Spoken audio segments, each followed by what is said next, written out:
எல்லாருக்கும் ஹாய். நான் இன்னைக்கு ரவை போண்டா பண்ண போகிறேன். எப்படி பண்ணுறது பார்க்கலாம்.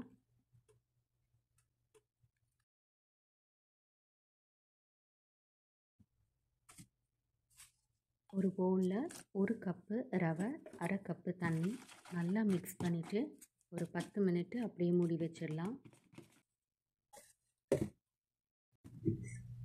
இப்போ 10 மினிட் ஆயிடுச்சு. ஒரு வெங்காயம் சின்ன சின்னதாக கட் பண்ணது, கொஞ்சமாக இஞ்சி, ஒரு பச்சை மிளகாய், கொத்தமல்லி.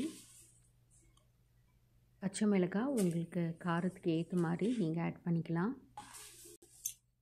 1/2 டீஸ்பூன் சீரகம், கொஞ்சமாக கருவேப்பிலை கட் பண்ணது, 1/4 டீஸ்பூன் பெருங்காயம், 2 டேபிள் ஸ்பூன் மைதா மாவு, 2 பிஞ்ச் அளவுக்கு குக்கிங் சோடா, தேவையான அளவுக்கு உப்பு. நீங்கள் தயிர் ஆட் பண்ணி பண்ணுற மாதிரி இருந்தால் நம்ம சோடா போட தேவையில்லை. நான் இங்கே தண்ணி ஆட் பண்ணலை, அப்படியே நல்லா பிசைஞ்சு எடுத்துக்கிறேன். இப்போ நம்ம போண்டா பண்ண இந்த அளவுக்கு இருந்தால் போதும். இப்போ நம்ம எண்ணெய் மீடியம் ஃப்ளேமில் இருக்குது. நம்ம ரவை போண்டா சுட்டு எடுத்துக்கலாம்.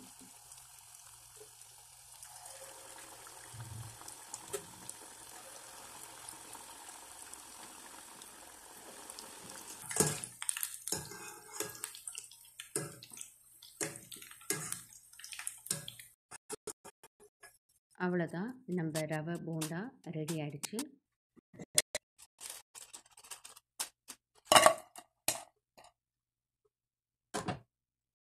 இந்த வீடியோ உங்களுக்கு பிடிச்சிருந்தா லைக் பண்ணுங்கள், ஷேர் பண்ணுங்கள், கமெண்ட் பண்ணுங்கள், சப்ஸ்கிரைப் பண்ணுங்கள்.